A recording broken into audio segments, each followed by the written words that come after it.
with a glowing screen. Cultures clash like you've never seen. Post-apocalyptic visions clash. Tales of terror in a lightning flash. That old Yorkshire geek with stories to unfold. Keep your eyes wide open and your soul won't grow cold. In the realm of the strange and the fantastical, lost in the dark, but it's a light so magical. Magical.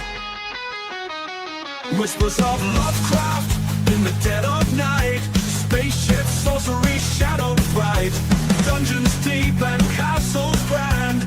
Tales of might from this England land. That old Yorkshire geek with stories to unfold. Keep your eyes wide open and your soul won't grow cold. In the realm of the strange and the fantastical, lost in the dark, but it's a light so magical.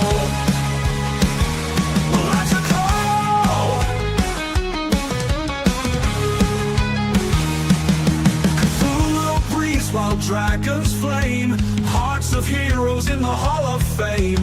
Flee or fight the monsters we dread, but the winds of wonder in his stories are spread.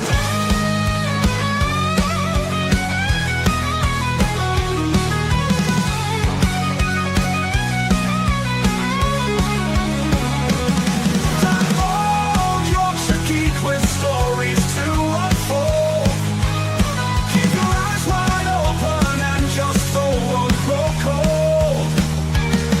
In the realm of the strange and the fantastical, lost in the dark, but it's a light so magical. Magical. The Zulu breeze while dragons flame. Hearts of heroes in the Hall of Fame. Flee or fight the monsters we dread. The winds of wonder in the stories are spread. Yorkshire geek with stories to unfold. Keep your eyes wide open and your soul won't grow cold. In the realm of the strange and the fantastical. Hey up, it's Steve from the Old Yorkshire Geek, and welcome to this kind of impromptu news stream, a live news stream. I wasn't sure what I was going to do today, because I've had a busy day and I haven't had a chance to really sort anything out. But I saw a few news items that caught my eye. So I thought, we'll do a quick news stream. So there's not that many stories, but we'll do that. But before we get going, don't forget to like and subscribe, share the videos, drop a comment, hit the notification bell if you're subscribed already. Explore the description for links for stuff like merch. Bloody game, man. Well, this one, I haven't said it for a while, have I? Merch, what else? My books that are underneath things, Amazon Kindle and paperback. My other channels, my other websites and all that stuff. Become a member and you get exclusive videos and early access videos, but I haven't done anything recently. I'm going to have to pull my finger out and get something done. We're live on YouTube, yes we are. We're live on Rumble, yes we are. And we're live on Twitch, yes we are. Don't know why I keep doing Twitch. I had my Twitch, what they call it, yearly recap, 2025 recap from Twitch. You know, quite a grim reading. I'm not up there with the top Twitch streamers, but never mind. What else? Super chats and super thanks be hugely appreciated. Right, is that it? Notice I've got my Christmas stuff up. Yay, it's because it's Christmas. Yeah, we're on the 3rd of December. Yeah. And meal the trees up over there. Can you see it? Hang on, where are we? There we are. The big trees over there. Yay. Because it's Christmas. Right. So we'll get on with this news, shall we? We've got a bit of kind of Star Trek-y news. Got a list. There's a list news thing in it, you know, a 10 best list. So I thought, sod it. A trailer to look at, and what else? Bit of Doctor Who and all that stuff. Terminator, Peter Cushing. Right. Welcome, yawning. Hang on. I'm Just my camera. I'm right low now, aren't I? Hang on. Oh dear. Let me just adjust my camera. Hang on, you've got to be able to see my tree. Adjust it back a bit. There we go. There we go. And Josh Temple's here. Never fear. Maddie's here. Harpoon at the ready.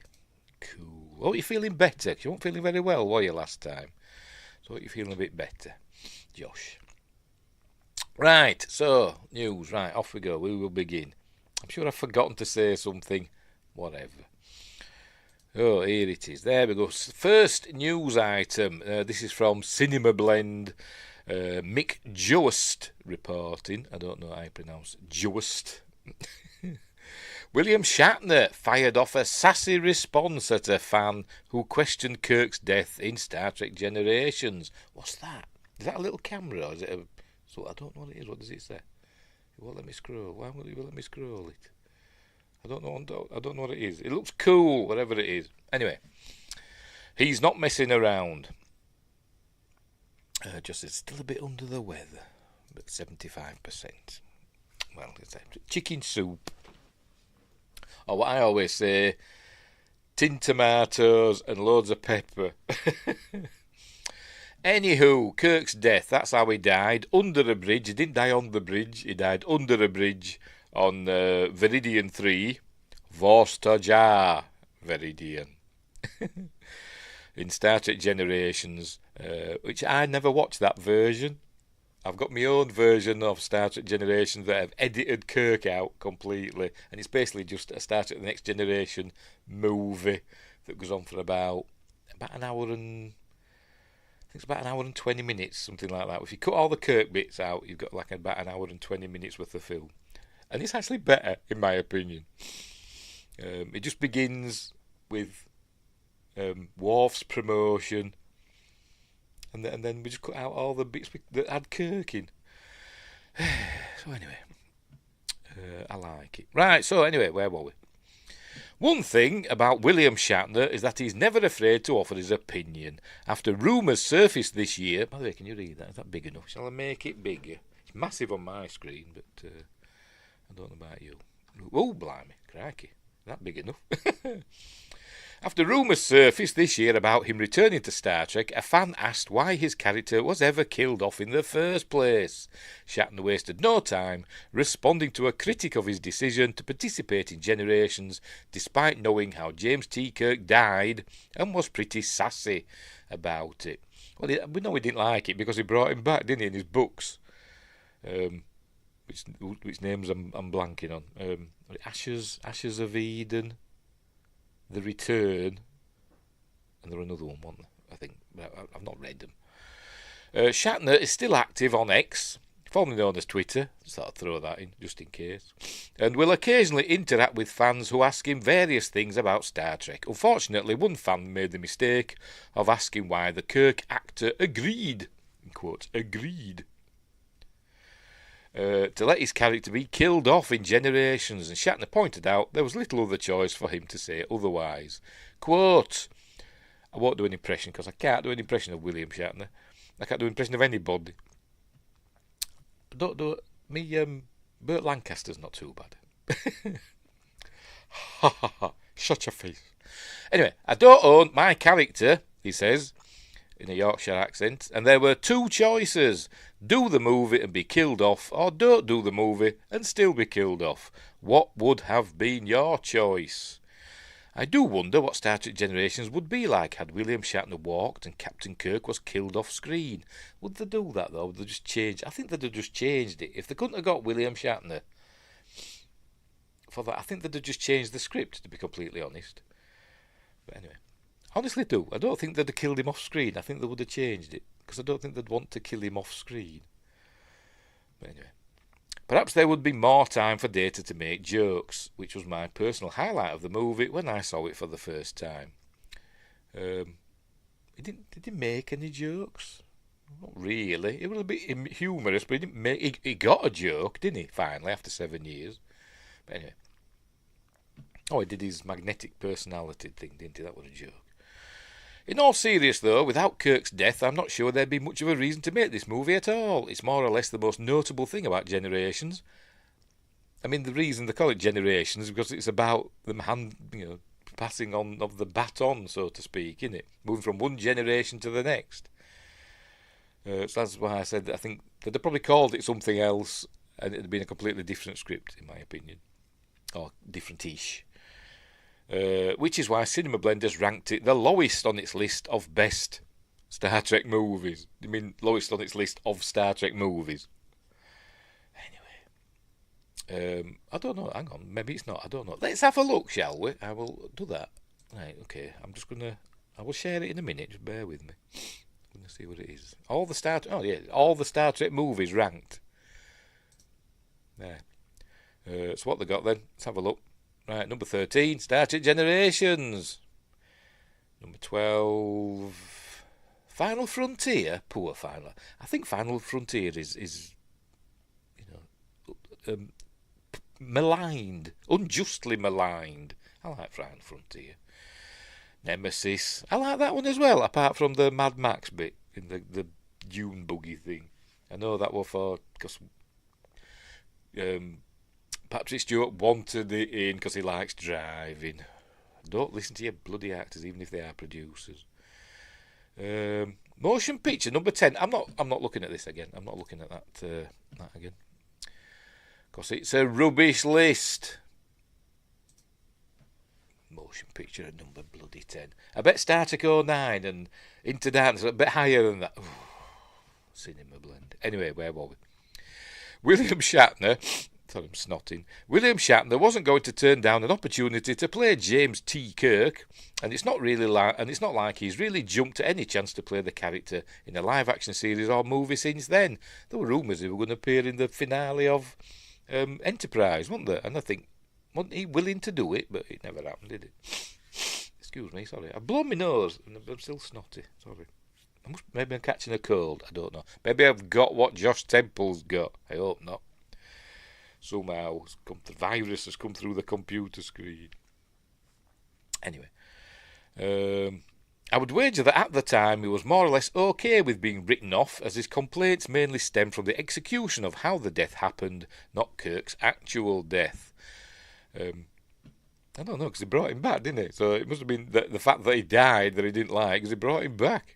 Anyway, I can see where he's coming from. To see someone who is viewed as one of Star Trek's best characters die from a fall after a bridge collapse was pretty disappointing. It's certainly not a death any Klingon would call honourable, so why should fans feel any differently? William Shatner is announcing appearances at events once again after fans learned earlier this year that he was rushed to the hospital. Not just rushed to hospital, rushed to the hospital. The 94-year-old told his followers not to worry, however. All he did was overindulge in some beverages, and there was no cause for alarm. Wingrace says, "Oh my." Said he goes for Rigel 7. Is that it? Oh, no, fair enough. So there we go. So that's what he says. I don't own my character, and there were two choices: do the movie and be killed off, or don't do the movie and still be killed off. What would have been your choice? Don't do the movie. You wouldn't be killed off. They'd have changed the script, in my opinion. Yes. Oh, yes, he did say that, didn't he? Yes. Oh, my. Is also what Kirk said when he died. Yes, he did.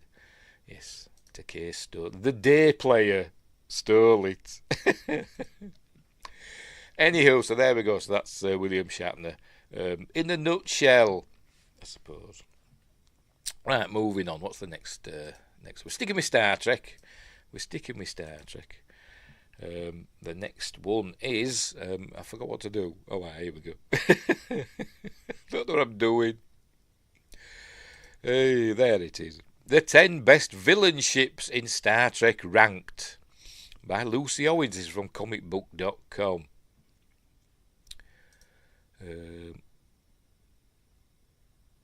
Sorry, that's at Josh. Get to 100% soon, he's saying, because he's at 75%, is Josh. Wingrace is egging him on to get better. Anyway, where were we? 10 best villain ships in Star Trek ranked by Lucy Owens. Star Trek's hero ships and other Starfleet vessels. By the way, I never did my top 10 Star Trek, my favourite Star Trek captains, did I? Did I do it? I honestly can't remember. I know I've got my list. Did I do it? I don't know. I'll have to check back. Oh dear. Did I forget about it? I think I forgot about it, didn't I? Anyway, we'll start again. Star Trek's hero ships and other Starfleet vessels may be designed for exploration and sowing seeds of diplomacy, but the villain ships are an entirely different story. See, Winggrace doesn't recall. I mustn't have done it. I must have forgot. Oh dear. Evil Aliens. Good film is that, Evil Aliens. It's rubbish, but it's fun. It's an old, not an old one, an oldish. I think it's from the early 2000s or maybe the late 90s. I can't remember. It stars Emily Booth. It's about aliens attacking like this farmhouse. It's rubbish, but it's fun. Anyway, evil aliens helm many of the most formidable vessels, while other ships are made of organic matter themselves. Some are even massive 24th century super weapons, capable of bending space-time or wiping out entire civilizations. None of them look like shoes. Or do they? I don't know. We'll find out, won't we? It knows for older men. It knows it's me. How's this getting past my ad blocker anyway? However, across nearly 6 decades, what all the best Trek villain ships have in common is that they posed a legitimate threat to the good guys on at least one occasion and managed to leave the captains from Kirk to Janeway to Burnham. I hope there's no bloody Discovery bad guy ships in this. Shaking in their shiny Starfleet boots. Sabotage. Is that a sabo? Oh dear. Yes, I get the Starfleet, Star Trek 6 reference, yeah. Forgot what I want now. All right, including deep cuts and fan favourites, we're looking at design, narrative impact, sheer power level, and more to determine the 10 best ships ever to make the Federation sweat. Right, number 10, Tholian Web Spinner. There they are. Are they from the remaster, or are they from the original version? I don't know. Probably from the remaster, either. The Tholian Web Spinner is one of the earliest examples of a non-humanoid designed antagonist vessel in the franchise. My favourite episode where I saw the Tholian Web Spinners, though, were in that episode, I forgot what they call it. The one where they found the time ship from the future with the dead pilot in. And the Tholians wanted it, didn't they? That episode, I forgot what it was called now. I just liked that episode. I thought it was really good. And I liked it. They were surrounded by Tholian ships, but then, you know, the episode came to a conclusion, and all the Tholian ships all warped away at the same time, and it looked cool. Anyway, its primary function, as seen in the original series episode The Tholian Web, is constructing an energy enclosure or web to immobilise and destroy its target. Notably, the spinner's capture method relies more on tech than firepower, and its appearance in the show was an early example of alien tech going beyond direct weapons exchanges. The ship's reappearance in Enterprise's Inner Mirror Darkly, yes, we saw that as well, means the web-generating mechanism remains consistent across eras, and because Tholians themselves are territorial, procedural, and uninterested in negotiation, they make an intimidating adversary. More shoes. It wants me to buy shoes for some reason. Ingrid says, is that the one where they went to the Vulcans for help, but they were all destroyed? Well, it wasn't destroyed, was it? Well, like disabled, or the Vulcan ship, wasn't it? It was disabled. And I think they said at the end the Vulcan captain gently refused their assistance, the Enterprise's assistance at the end. But anyway, I think that's what happened. Anyway, number 9, Species 8472 Bioship. There it is. Species 84, a great villain on Star Trek Voyager. They got watered. They were always watering down their enemies, weren't they, in Star Trek, which was kind of annoying. So they did it with these, Species 8472. They did it with the Herodian, and they did it with the Borg. But anyway, they had cool ships. The Species 8472 Bioship is a biologically engineered attack vessel introduced in Voyager's Scorpion. Its power output is extremely high, and it's able to take out Borg cubes with single or limited volleys. The organic structure allows rapid regeneration and seamless integration with its biologically related pilot, making its movements and reactions more precise than those of most mechanical vessels. As for the motivations of Species 8472, they believe all outsiders pose potential contamination threats to fluidic space, so the bioships are always on defence and encounters with them are hazardous. In destructive capability, regeneration, and forcing the Borg and eventually Voyager to adapt strategies, the Species 8472 bioship earns high marks. Yeah, but like I said, we didn't see enough of Species 8472. They were terrifying for a while, weren't they? And then they weren't anymore because they decided they were going to pretend to be humans at Starfleet headquarters. In a like a holographic thing that they did, and then we just said, oh, we're friends now. By the end of that, sorry, I'm sniffling. I do apologise. I've got a tissue to blow my nose with. Sorry, with which to blow my nose. Have I got one? Have I got one knocking about? Can't see. I've got one here. Look, just bear with me. I'm going to blow my nose. I'll go off camera while I do it. And don't forget to mute me.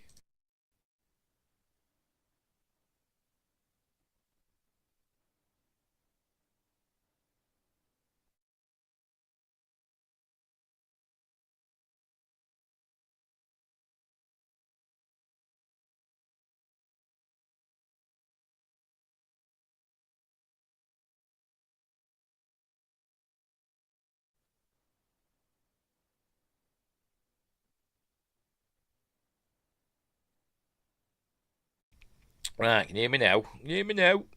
Am I back on? No, take my camera off as well. Tell it, bloody useless. Right, I'm back on. Right. Hey, look, you hear me blowing my nose. I've probably got all snot running down my face now. You know what I'm like. I forgot what we're talking about. Oh, Species 8472. Yeah. Watered down. Cool adversaries. Look, slightly ropey CGI, but it was the 90s. So. Right, number 8. I can hear you, but can you see me is the real question, says Josh. No, I can't say. I know you're out there somewhere in the bushes, lurking, with his ghillie suit on. Is Josh. I did to put a harpoon thing through my forehead. Anyway. I can't wait to see a name. I wouldn't be surprised in Star Trek Starfleet Academy. I wouldn't be surprised if there's one lurking somewhere. Anyway. God, that's coming soon, isn't it? Aren't we all looking forward to that? Number 8, Romulan Warbird. Cool. Diderodex class Warbird. Cool. I love these. I love them. They're massive and all that. They're miles bigger than a Galaxy class ship. Pardon me, sorry. Anywho, there we go. The Diderodex class Warbird is one of the largest and most heavily armed vessels of its era, appearing on the scene in the Next Generation's The Neutral Zone, which was the final episode of Season 1. The Warbird is equipped with powerful disruptors and a cloaking device. Its structural design is optimised for long-range strategy, and the ability to decloak directly in front of the Enterprise D while matching or exceeding its firepower places it among the most significant threats in early TNG. But they were slower. They didn't have they had a slower top speed than the Enterprise, didn't we? They found that out in Tin Man, didn't we? Excuse me. Winker says, love them. So glad they didn't keep them on their side. What do you mean? Anyway. But perhaps most important is how the Romulan Star Empire employs the vessel as their primary tool for conducting border surveillance. I wasn't a big fan of the Romulan Warbirds that we saw in Star Trek Nemesis. They were okay, but I'd have preferred to see a Diderodex one, but anyway. Yes, on their side. Right, I see what you mean. Yes, like a 90-degree angle. The original design was to be vertical, not horizontal. Right, I see what you mean. Right. I thought you meant on their side, like of the neutral zone. Sorry. Yeah, I see what you mean now. Yes, there was supposed to be that that bit was supposed to be that, vertical, wasn't it? Anyway, I mean originally, but the Defiant, or it might have been the Enterprise itself. I can't remember. One of them, I think it was the Defiant, wasn't it? Or maybe both of them. I don't know. Was supposed to be the other way up, weren't they? The original design. Anyway, I forgot what I want now. But perhaps most important is how the Romulan Star Empire employs the vessel as their primary tool for conducting border surveillance. In episodes such as The Defector and Future Imperfect, the sudden appearance of the Warbird is terrifying. Yep, it is. Yeah, I'd say I love Romulan Warbirds. I think they're cool. And they look like birds, because you see its beak there and its eye and stuff and things. Anyway. Number 7, Jem'Hadar Fighter. Going for Deep Space Nine by the look of it, that one. Josh says, I love the Romulan Warbird. It's one of my favourites for sure. It is. It's cool. It is one of mine as well. I wasn't a big fan of the Jem'Hadar ships, to be honest. But anyway, never mind. The Jem'Hadar attack ship is one of the Dominion's most frequently deployed vessels, known for its speed, agility, and ability to just crash into other ships and forward weapons arsenal.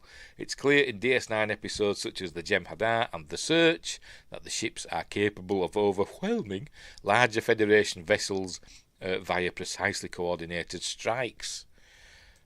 They just look like stink bugs. Yes, they do, don't they? I think they're supposed to. They look like insects, aren't they? Josh Temple says, built a model of it long ago. First model I ever made. Cool. I was rubbish at doing models. I forgot what I want now. Their structural hulls are reinforced for ramming and high-risk manoeuvres and nearly everything. What do you mean reinforced for ramming? It didn't mean reinforced. It just blew up every time they rammed into something. Anyway. And high-risk manoeuvres, and nearly everything is designed for combat. As genetically engineered soldiers who place no value on their own survival, and there's no Jem'Hadar women. They've obviously evolved by the 32nd century or whatever the hell Starfleet Academy is going to be in, but whatever. The Jem'Hadar carry out attack patterns that are difficult to anticipate.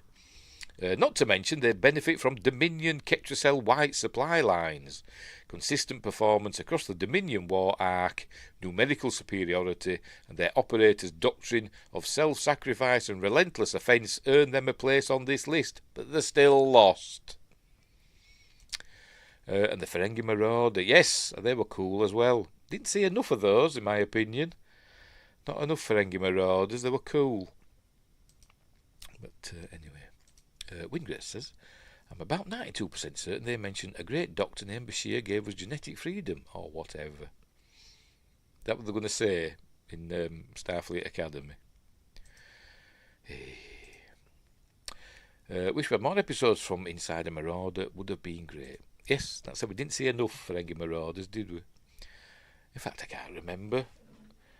I'm only remembering like 2 or 3 episodes. Did we ever see one in Deep Space Nine? All we saw was like Ferengi Shuttle, wasn't it, in Deep Space Nine? Anywho, right, number 6, V'ger.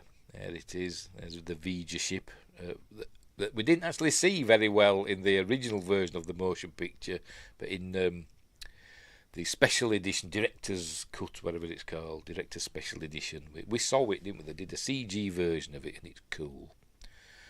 Were they in Menage a Trois? Maybe, I don't know, I can't remember. So we didn't see it very often, did we? We didn't see him very often. I saw him in The Last Outpost, and did we see one in The Battle? We saw one in The Battle as well, didn't we? I said maybe in Menage a Trois. We didn't see a lot, very often, did we? Anywho, V'ger, seen first, and only in the motion picture, is unique on this list because it functions as a sentient machine entity as opposed to a traditional enemy starship. Its massive energy cloud, which varied in size depending which version of the film you watch. In the original version, I think in the book as well, the cloud, the energy cloud surrounding V'ger was 82 AUs in diameter. But in the director's cut thing and the 4K version, they shrunk it down to 2 AUs. Its massive energy cloud, interior chambers and advanced scanning systems allow it to digitise or disassemble ships and space stations, even entire worlds, by converting them into data patterns. The sequence involving the destruction of the Epsilon 9 station and the intercept of the Enterprise shuttlecraft. And the intercept of the Enterprise shuttlecraft? When did that happen? Establishes Vija's power early in the movie. What they're talking about? It destroyed 3 Klingon Katinga class ships, didn't it? And then the Epsilon 9 station. I don't remember seeing any shuttlecraft. The Enterprise's shields withstood an attack, and that was about it, really, wasn't it? Anyway. Oh, crikey, Justin 35's here. Justin 35, where did they get 35? 34, 15. I'm shortening your name, sorry, mate. With a $5 super sticker. I'm going to have to check on here, see what it is now. It's a game thing, because of me bloody game thing. Thank you, Justin. That's amazing. Thank you. Wingray says, I think we saw Marauder in Voyager in Inside Man. I genuinely don't remember that episode. Genuinely. Which episode was that? Don't know. Hey, where were we? Enterprise Shuttle establishes Vija's power early in the movie, yet while its tech is unmatched, excuse me, its motivation is central to its threat level. Originally a NASA probe, Voyager 6. We all remember the Voyager series, don't we? After 2, 3, 4, 5 and 6. We all remember those launches, don't we? Originally a NASA probe, Vija seeks to contact its creator and interprets all obstacles as interference, placing no value in organic life forms, because it doesn't see that they're actually, they don't view organic life forms as real life forms. Still, it doesn't act out of hostility, but operates strictly within the logic of its programming. Really wants me to buy some of these shoes, don't they? Or maybe a short, warm, white, blonde, highlight, bob lace wig. Oh dear. Number 5. Hang on.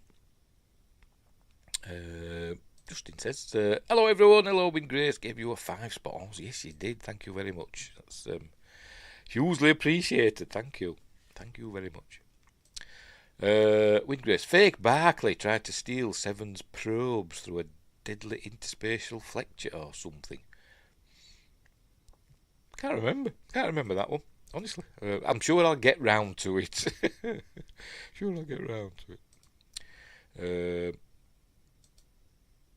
give Windgrace a 5 as well. Cool. Justin must be in the money today. Oh dear. Anywho, where were we? Speaking of 5s, number 5, Klingon Bird of Prey. Just says that's my favourite Klingon ship is the Bird of Prey. But which one is it? Is it the Burrell class or the Cavort class? I can never remember which is the bigger one. There's one that's huge, isn't it? Nearly as big as a Galaxy class ship, and there's one that's like the smaller version, like we saw in Star Trek 4. But anyway.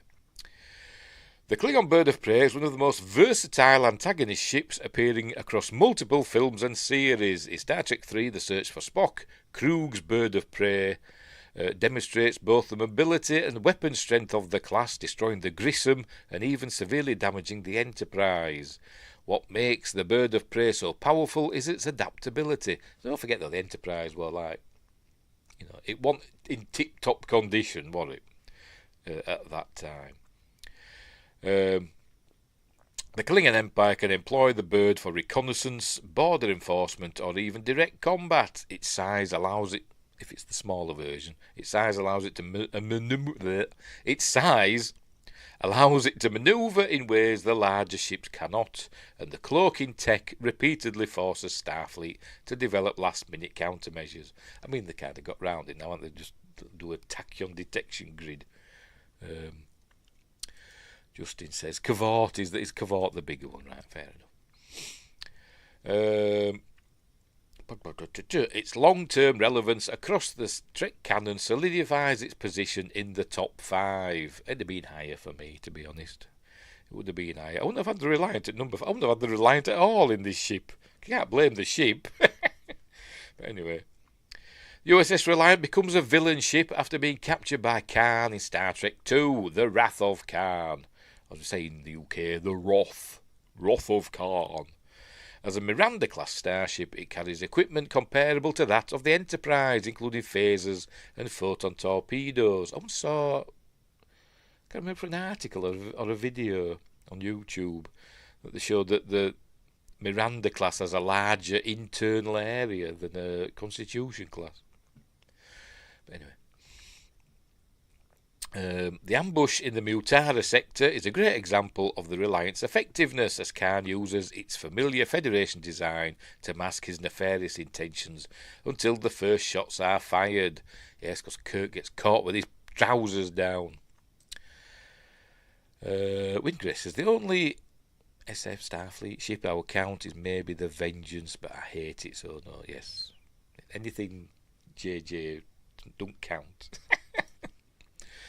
Just says, if Enterprise was fully staffed, it would have won. Yes, I think the Enterprise would have won if it were at full complement and at full power and everything. But like I say, Scotty had automated the ship, hadn't it? So it wasn't at full power. And he said himself, I wasn't expecting to take us into combat. So they were lucky, I suppose, to have some photon torpedoes aboard. But anyway, most of the battle damage was repaired, they said, at the beginning of 3. The automated system failed. Yes, it did. Because fuck. If Pressman lived, it would have won. Which is Pressman now?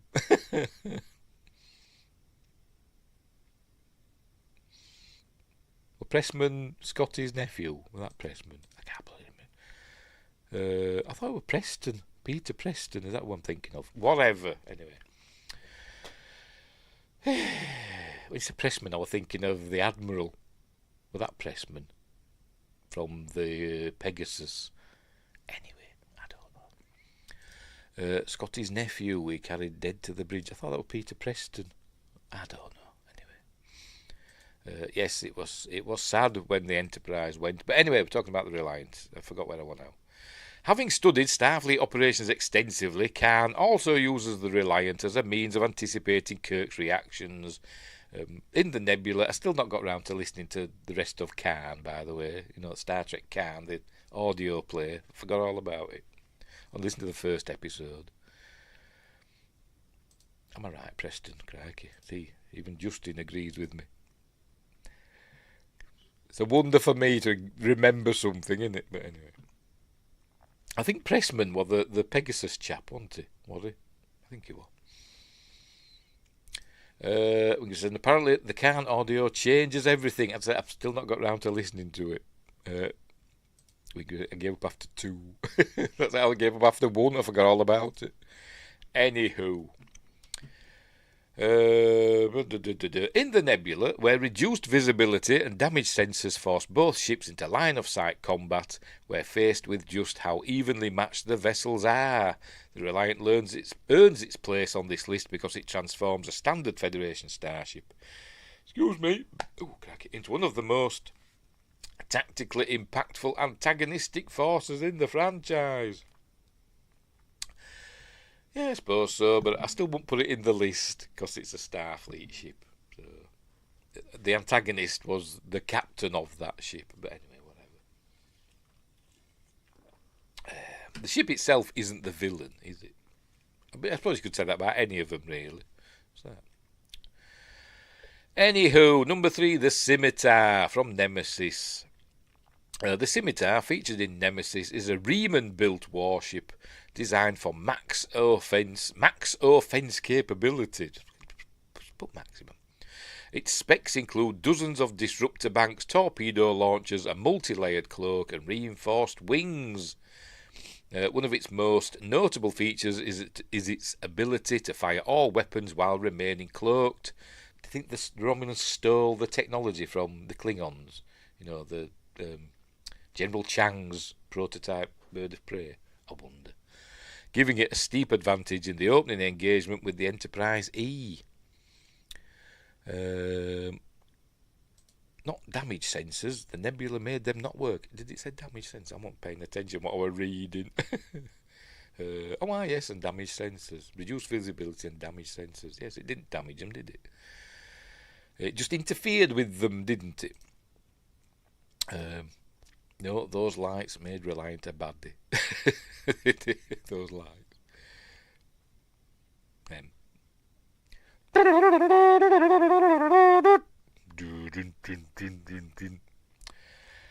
That's me doing James Horner's music. I forgot where I went out. Enterprise E. It was on about the scimitar now. Its power output exceeds that of most contemporary vessels, but the ship's primary threat is actually its Thaleron radiation system, which can neutralise all life within vast areas. It's a bit they didn't see him. We didn't see him use it though, did they? Did we? I don't think we did we? They should have shown. I know we saw a mini version of it get used, didn't we, in the Romulan Senate? But they should have shown the ship do it, didn't we? Show them wiping out a planet. But anyway. Shinzon's motivation to use the weapon against the Romulan Senate and potentially Earth means the vessel poses a direct existential threat to entire populations. I like Nemesis. I thought Nemesis was good. Apart from the Mad Max dune buggy scene, I know which Patrick Stewart wanted because he's a petrol head and all that, but never make your actors producers. Wingray says the Reliant is not a baddie by the book. And shields also didn't work. No, they're not in the nebula. Sauce for the goose, Mr. Savick. The odds will be even, yes. Just says, I liked it a lot. Yes, I like Nemesis, if that's what you're on about. They powered up the weapon. Dune buggy was awesome. No. I don't know. I can't make up my... I didn't mind the... I don't know. I mean, why have it? When you've got shuttles and stuff that can fly and land vertically. Why have a dune buggy with wheels? I don't know. Anyway, it's just a film, but whatever. Yes, they powered it up. They were going to fire it, but we didn't actually see them actually fire it, did we? Cost data is life, though. Spoilers. Number 2, the Krenim time ship. This is a bit too high up for me. In fact, I'd have probably forgotten about this if I were doing a list of baddies, but or baddie ships. I think I would have forgotten about this. Or thought of others. I mean, the swarm ships I'd have probably had above this. But anyway, whatever. The Krenim time ship, or temporal weapon ship, from Voyager's Year of Hell, 2-parter, is a unique, dangerous... But originally, the Year of Hell was supposed to be the entire season. Season 4. Yeah, season 4 was supposed to be... The entire season was supposed to be the Year of Hell, but it just ended up being a 2-parter. It says the time ship was cool, great story also. Yes, it was. Season 4 at Voyager, I think, is amazing. Got some great stories. Scorpion, Year of Hell, that one with the Herodian, that 2-parter, which I forgot what they call it. Yeah, it was cool. Is one going to be a Borg cube? I imagine so. Anyway, where were we? Year of Hell 2-parter is a uniquely dangerous vessel thanks to its ability to alter history. The core allows it to conduct temporal incursions, which remove targets, planets, ships or species from the timeline entirely. How does it affect? I know it creates like a temporal wave, doesn't it, that goes out. So does that wave dissipate so that it doesn't affect the rest of the galaxy? It just affects the area around the ship, or what the Krenim would have interacted with. I don't know, but anyway. The incursions then gone to alter borders, technology, and even the fabric of causality itself. Early in the story, the ship is shown erasing an entire species, immediately altering the balance of power in the quadrant. It's used in Anarax as the commander of the ship, played by what's his face, Kurtwood Smith. Would also play the Federation President in Star Trek 6. It's used in Anorak's objective of restoring what he considers the correct timeline, as long as he gets the colony where his wife lived. You know, they've got like a 99.999% restoration, but that colony's not there. Nope, we're going back to the drawing board. But anyway. And his pursuit of temporal optimization puts the ship smack in the middle of the long-term conflict, during which Voyager suffers extensive damage over nearly a year of continuous combat. No other villain vessel in Trek canon has the same ability to alter the conditions of reality on such a large scale. Technically, yeah, 'cause that's what it was designed. That's what it's designed for, wasn't it? That's what it was for. Changing time. I mean, other ships have changed time inadvertently, but that we're going around doing it on purpose, wasn't it? The Descent Borg ship was cool also. Yes, it was. Did it have a name, that? I don't know. It was a weird shape thing, wasn't it? Well, did they build that, those Borg? Or was it something they found and adapted? I don't know, but it was weird, wasn't it? Wingris is not really a villain in the end, but I always loved the Fesarius. Yes, from the first Federation, where it's just stacked to the gills with Tranya and Clint Howard's. Well, Clint Howard. That won't be. No, no, because there's no original series ships in this, but there's the one at the beginning, isn't there? Right, so what's number 2? Yes, so what's number 1? Yes, it's the Borg cube. Is that the Borg? That's the Borg cube from Picard, isn't it? Could have shown a proper Borg cube. But anyway, whatever. That's the one from Picard that the Romulans are cutting up, isn't it? Anyway. Introduced in the Next Generation's Q-Who, the Borg cube can adapt under fire and regenerate structural damage. It also houses a large number of drones. The angled design is engineered for efficiency, eliminating weak points. And in the best of both worlds, a single cube destroys a large portion of the Federation fleet at Wolf 359. 39 ships. And what was it, 11,000 casualties. Baylock. Yes, that's him, isn't it? Clint Howard. Ha ha ha! Have some Tranya! When I think of Tranya, I always think of Stargate and come try her! I always think that as well. That pops in my head. Anyway. Unlike many adversarial ships in the franchise, the Cube does not rely on traditional weapons such as photon torpedoes or disruptor cannons, but rather uses tractor beams to immobilize targets, cutting beams to remove entire sections of a vessel, and a dampening field that weakens or nullifies standard energy-based defences. And also it does fire weapons, because we've seen the fire weapons as well. You know, to make the shields, go down. Don't forget the secret second cube at 359, though, was there? I don't know. Where's that from? Is that from a comic or something, or a book? I don't know. It looked like Tranya, did it?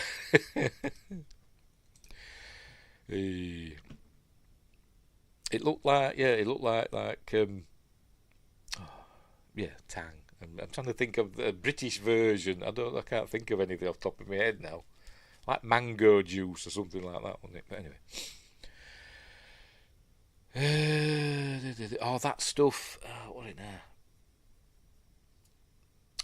The stuff that Neelix made. It was like orange juice. They did one orange juice, and he gave some to Mr. Vulcan, Tuvok, didn't he? He says it had a piquant taste. Anyway, we kept running into people who were assimilated at 359 in Voyager. So how did they get there if the ship blew up?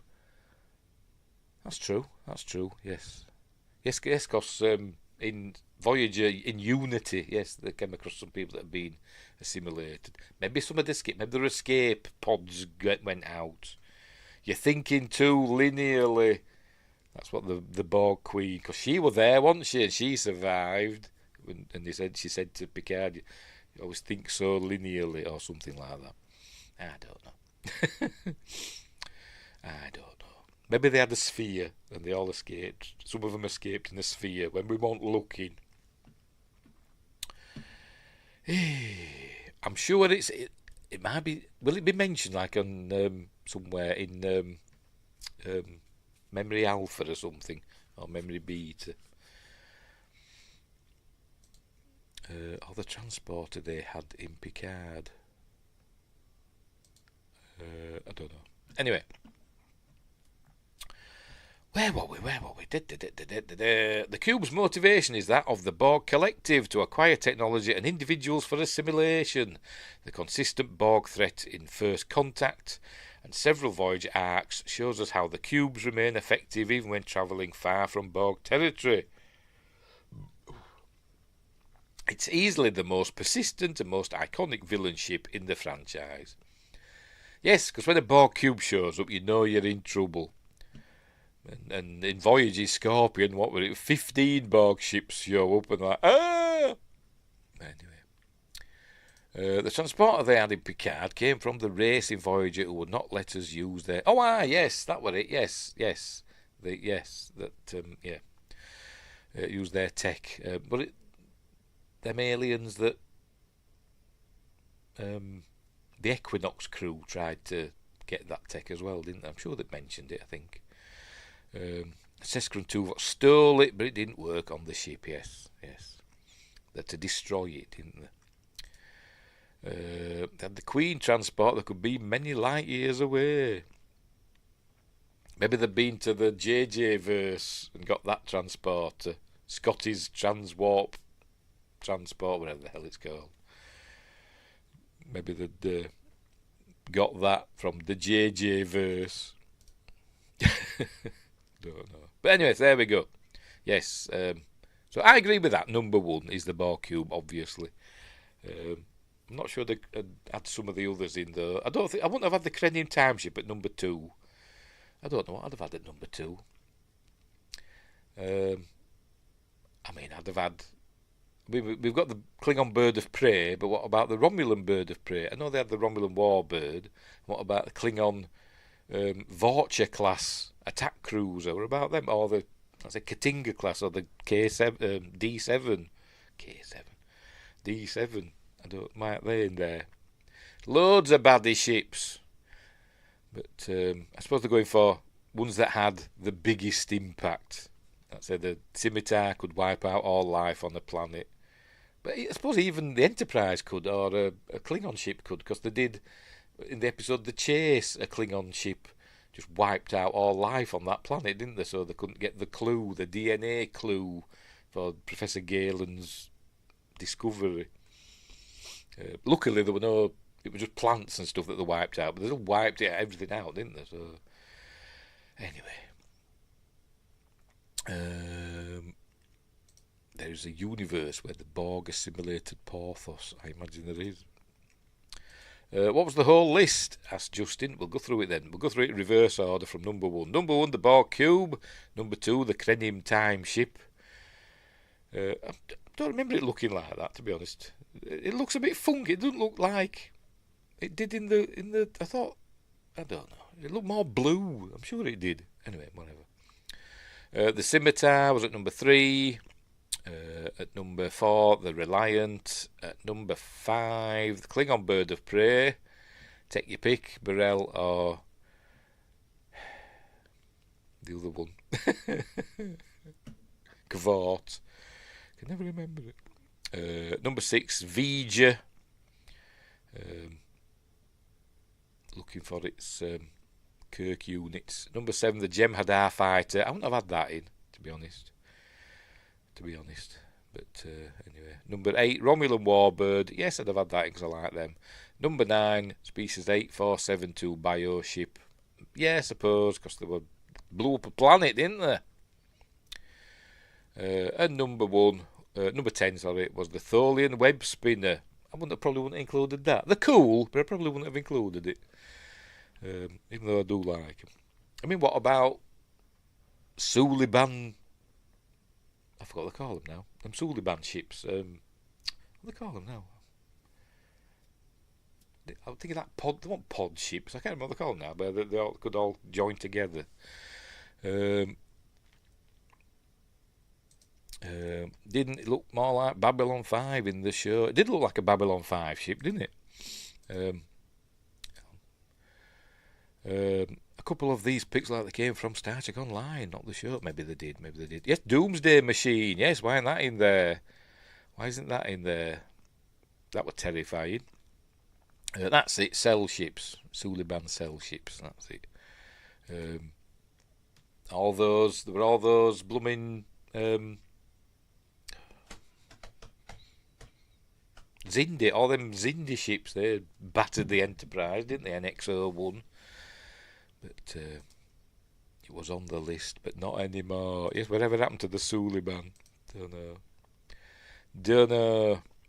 But anyway, so there we go. That's a nice list. I should have done a separate video for that, really, shouldn't I? But what the heck?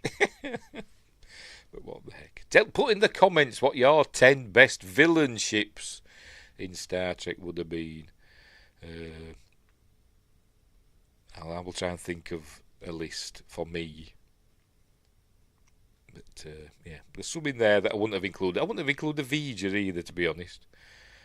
But they're going on like, well, some of them they're going on like because they're just massive and they can destroy a planet or all life on the planet. But any of the ships could really, because we've seen them do it, haven't we?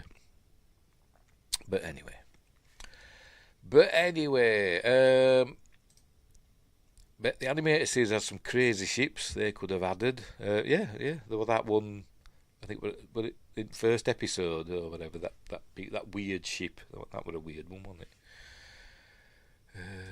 A great novel of Picard, Janeway 7 reactivation of it to stop Borg. I read that one long ago. I've not read it. On my old Kindle, I've mentioned it before, I've got an old Kindle somewhere. I've got loads of Star Trek books and I can't find the blooming Kindle. Legally acquired, and I don't know where I've put the Kindle. I've put it in a safe place. V'ger had to be in. Okay, I wouldn't have included it. I would have swapped V'ger for the Doomsday Machine myself. But anywho, right, so we'll move on. We'll move on to the next thing. I have an old Kobo full of Star Trek books too. Don't know where mine is either. But where my Kindle is, in some other dimension, having a party of escaped electronic reading devices. But anyway. Dear. Right, so what's next? Ready or Not 2, that's what we're doing next. Right, so share this tab instead. Here we go. Right, this is from Slash Film, or Italic Eye Film. Ryan Scott reporting, the Ready or Not 2 trailer features a Buffy Easter egg you probably missed. There we go. So we'll look at the trailer first, actually. We'll watch the trailer and then we'll go into this article about Buffy. Ready or Not 2, or Ready or Not, is a really, really good horror film from a few years ago, starring Samara Weaving, who is... I forgot the name now. Elrond and, Smith from The Matrix. What's his first name? That Weaving. Hugo Weaving's niece. I think she's his niece. Or something. Maybe his cousin. Whatever. She's related to him. Starring her anyway, and it's really, really good, and I really enjoyed it. And we did it on Friday Night at Point with Fear a while ago, but apparently I didn't even know they were doing a sequel, Ready or Not 2. So we'll watch the trailer. So that's what we're going to do. Stop it. Let me share the bugger first before you start playing. Here it is. Right. We'll go to theatre mode, and we'll just watch it. And so this is the end of. Are you really going to play that?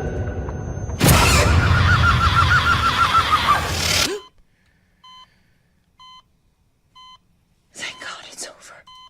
In the first film, she would be married into this rich family, and then this rich family apparently had made, in the past, a past member of the family, the founding father of the family, had struck a deal, essentially a deal with the devil or a demon, so that they've become rich and successful. They were they own like a toy company, so it were like Waddingtons or Parker Toys or whatever, a little company like that. She was marrying into that family, and they had this ritual where if you marry into the family, you've got to undergo this ritual where you've got to choose a game and play that game, and but if you choose the hide and seek game, it's like a random thing. If you choose the hide and seek game, the rest of the family have got to hunt you all night until dawn and try and kill you. So I suppose the thing is, you've got to try and not choose the hide and seek, but she did. So, but she beat them. She beat them, and that's why we're seeing her. Where are we? There. That's the end of the first film, where the house is burning down and she survived. And you hear all sirens, police cars, and all that coming inside. You see flashing lights and all that stuff. So there we go. You're really gonna play that?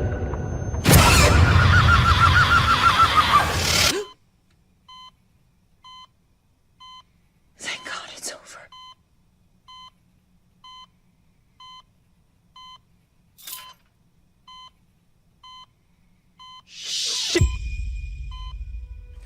You've caused quite a stir, Mrs. Ladomas. You married into that family. Now they're dead. What you didn't know is that this goes far beyond them. By surviving hide and seek, you've triggered a new game. This time against the High Council families. Double or nothing. This part will be familiar. They will try to kill you. Welcome to our home. Buffy! Hunters, may the best family win. Skippy screams. The game begins in 5, 4, 3, 2, 1. I'm not playing. Okay. Prunella, kill the sister. No! God damn it! Don't hurt her!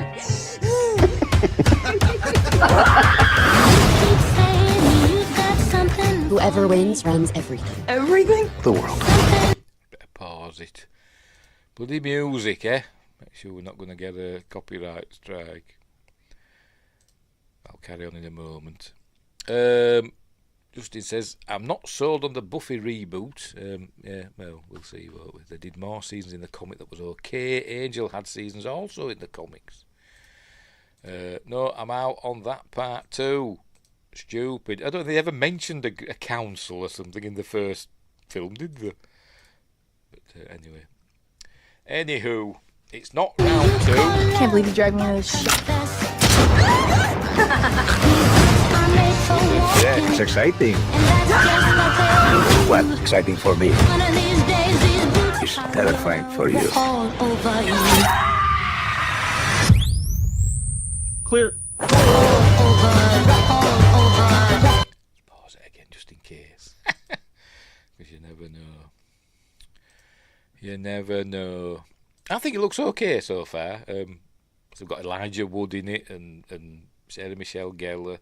I think it's the fellas that did the first film have come back to write and direct this one. I'm sure there's other famous people. I don't know who he is, but anyway.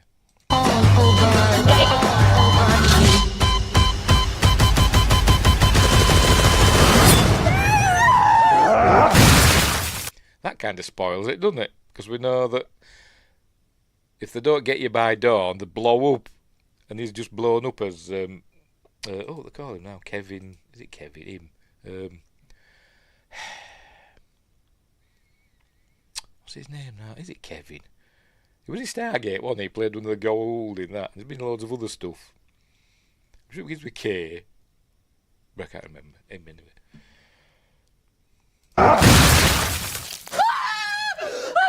And she was in Abigail, wasn't she? And she was in Paranormal Activity 4, I think. I can't remember her name. I think she was in Supernatural as well, wasn't she?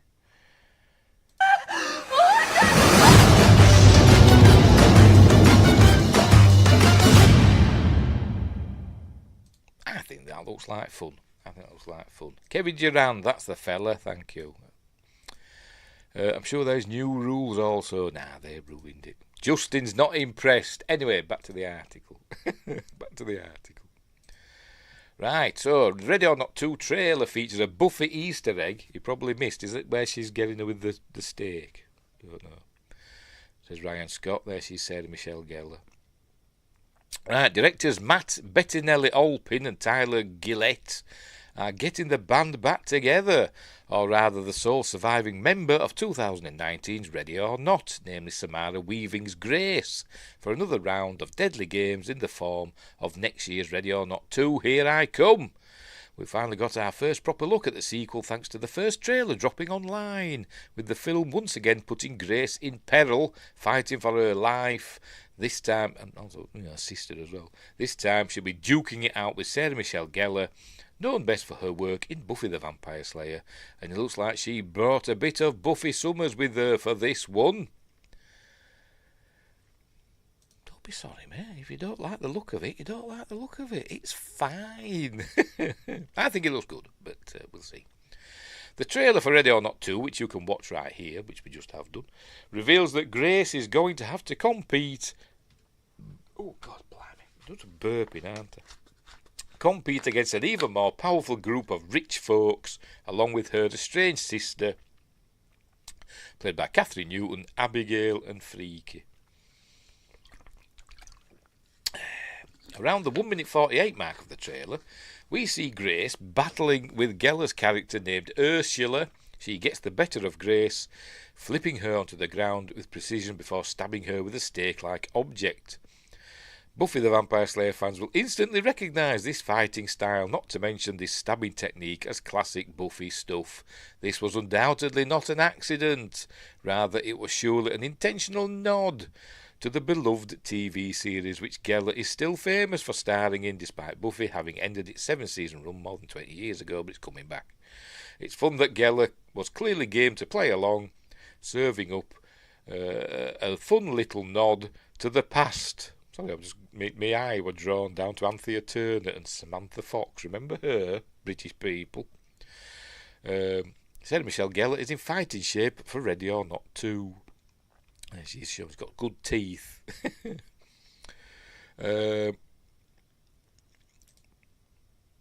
Justin is hating on it for the money, for clicks. Keep hating it, Justin. Keep hating it. It'll get more clicks for my video. For the stream. Oh dear. Freaky is good. She's good in that. I've not seen it. I've not seen Freaky, I don't think. And I've even heard of it, I don't think. Ha ha, says Justin. Anyway, where were we? In her show, Buffy was decidedly a heroine who was saving the world from supernatural threats. Here, though, Ursula is very much on the other end of the spectrum as part of an evil council that exists at the top of the socio-economic hierarchy. So despite the fun little Easter egg, it's a flip of the script for Gellar. At the same time, all these years later, she's very much in fighting shape. So I wonder if they're going to say that this council were the ones that gave the ancestor of the family that made the deal with the demon. This council, he must have been initiated into that council, and they told him about the demon and all that stuff. It's her and Vince Vaughn, a body swap movie where he plays a serial killer and she's a good girl and they swap. Oh, right. I don't think I've even heard of it. Vaughn. I can't spell it, I give up. I know what you mean. So it's like like Freaky Friday, but with like a serial killer. So that's why they called it Freaky and not Freaky Friday. But anywho. So despite the fun little Easter egg, it's a flip of the script for Gellar. At the same time, all these years later, she's very much in fighting shape.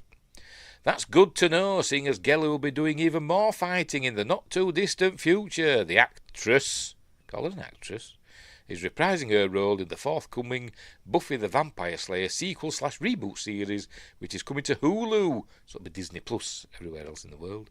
Well, it might be Disney Plus anyway, because in Hulu and Disney Plus merging, becoming one. I don't know how I did that, but whatever. in 2026. But first, we've got this film to look forward to. The synopsis for Ready or Not 2 reads as follows. Doesn't matter, we've seen the trailer.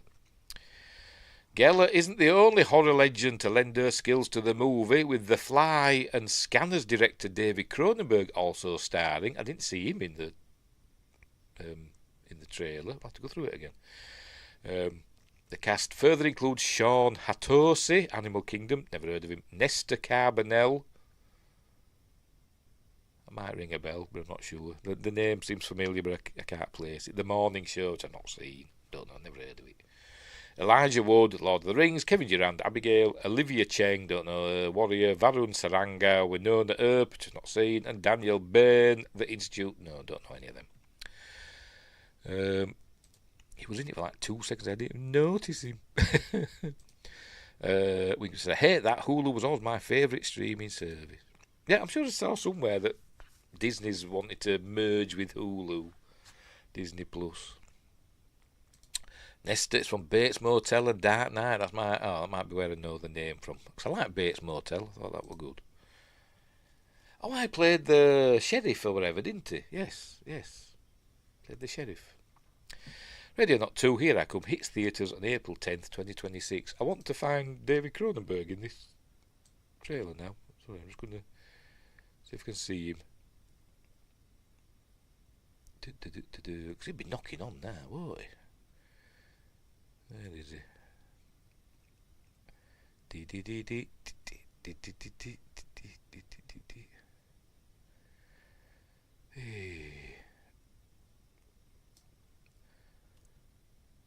Oh, it's showing the.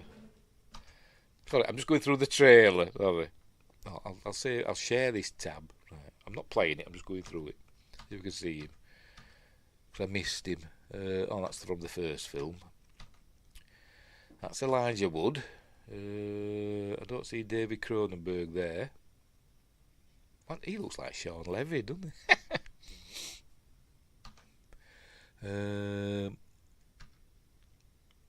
That's not David Cronenberg. Elijah Wood again. Smile weaving. Probably skipping over him because it's doing like a 5-second skip. That's that Nestor chap, isn't it? Yeah, he was the sheriff, wasn't he? In it was a scene in like a car or something. See if I can see a scene in a car. Don't know why I'm bothered, but for some reason I am. Oh dear. I can't see a bit with a car. Oh, hang on, there we go, just seeing the car. Just mute it.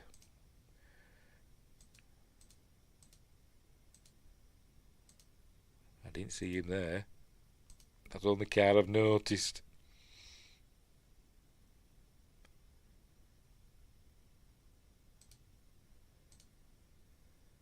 Them driving. You can't see anybody there.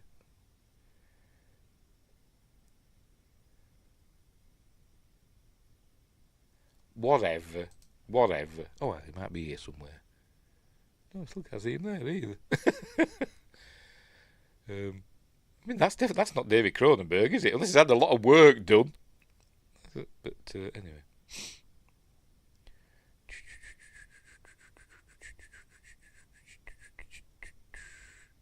That one. No, that's not David Cronenberg either, is it? That's not David Cronenberg. Is it? Unless he's had a lot of work. Anyway, maybe they're saving him.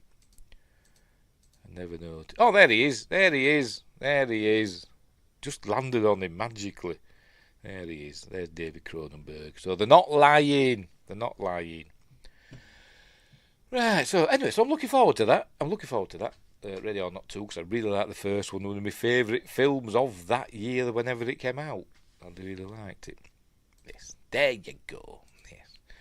All just so I could see David Cronenberg. Obviously most famous for being in Star Trek Discovery.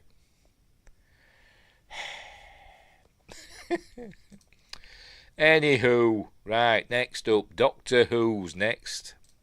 There it is. Fans want this actor as the new Doctor Who, and we have to agree, says Screen Rant. and Craig Elvey. Not them, he's been Doctor Who, hasn't he?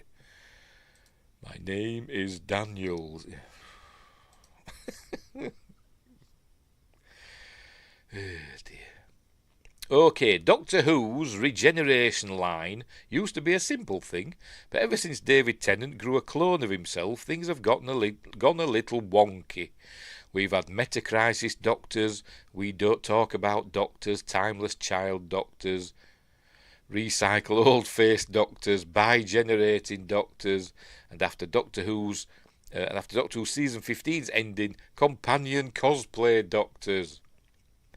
At time of writing, Billie Piper is technically Doctor Who's main actress, after emerging from the golden glow of Ncuti Gatwa. What did she... Hello! Clearly, however, stealing the form of an old companion is not normal. Excuse me. So questions remain over whether Piper is playing the true 16th Doctor, or if she's even playing the Doctor at all. With confusion abound, thoughts naturally turn to who might play the next permanent incarnation of Doctor Who's Time Lord. Right, after Billie Piper, Matthew Bainton should be Doctor Who. I have no idea who that is, but I imagine that's him. Some actors possess the immediate aura of an action star. Some have the perfect physical presence to play villains. Other actors you look at for the first time and immediately think they'd be great as Doctor Who. Yes, such as... I'm going to show it. Eddie Redmayne as Newt Scamander in Fantastic Beasts. There you go, getting into his TARDIS. He'd have been an amazing Doctor, but probably the BBC wouldn't be able to afford him. But anyway. I guess I'm still hoping up for Richard Ayoade. He'd be an amazing Doctor with Richard Ayoade. Not that I have any hope for Who at this point anyway. Not really. Justice says Doctor Who needs to go away for a decade. He's getting them clicks for me, Justin. Love Doctor Who, but it is worn out. Yeah, I agree. It is. It does need to go away for a while. And... just bring it back with a new Doctor and just kind of explain it away or whatever what happened. Like they did with Christopher Eccleston. But anyway. I'd love to see him as a Doctor I'd start watching again. Eddie Redmayne. I think he'd be a great Doctor with Eddie Redmayne, but I don't think they can afford him, can they? I forgot where I was now.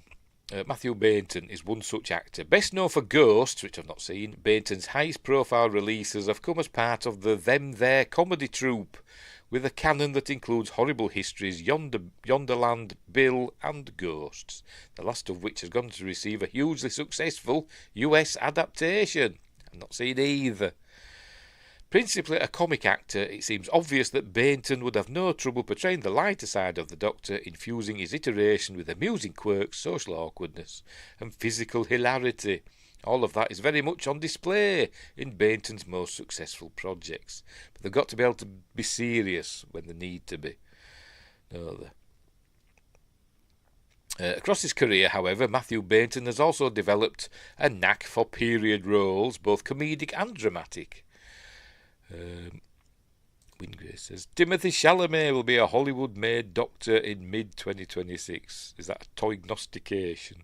And I like Ghost, both versions. He says I've not seen either. I forgot what I want now. While the Doctor isn't necessarily a period character, he's all periods, isn't he?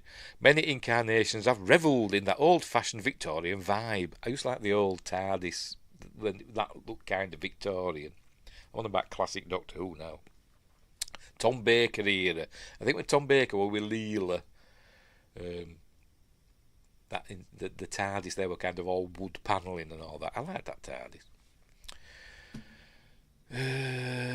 Forgot what I want now. Victorian vibe. William Hartnell, John Pertwee, Paul McGann, and even Matt Smith to an extent. Bainton could craft a character somewhere between the clownish notes of the second Doctor and the goofy side of 11. Tom Hardy would be good. Probably, because he can be amusing, can't he? But I don't know. We'd see. I don't know. Yeah, it probably. Cause I think Tom Hardy's an underrated actor, and I think he can turn his hand to anything, can't he? We saw that in Venom, didn't we? Which he were good in, although I didn't like Venom, the second one. But anyway. Put Doc Who on hiatus and just make an Inspector Spacetime series to fill the void. Inspector Spacetime.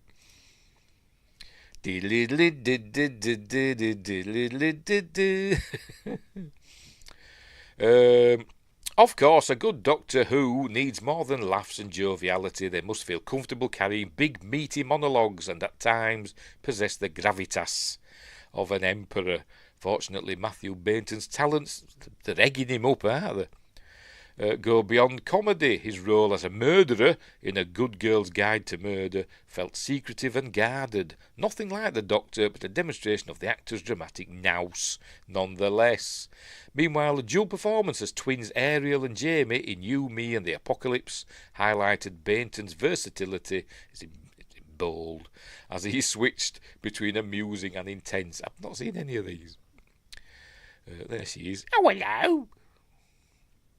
I like Billy Piper, but, not as the Doctor. The time frame for hiring a new Doctor Who actor remains unclear. The next episode will air in December 2026 as Doctor Who's latest Christmas special and will presumably feature Billy Piper in the title role. I bet it done. I bet it done. If it happens. But, they said it's coming out the next December, but I bet it don't. Because we've seen they can change their appearance. We saw that episode with Romana when she changed from Romana version 1, when she regenerated into Lala Ward. We saw that she could change it. You can decide what you look like, unless you're the Doctor, then you can't decide. But other Time Lords can. I don't know, whatever. Anyway. What I want now. The BBC has also confirmed that a full series will follow in due course, but hasn't given any indication of whether Piper might stay at her post that long.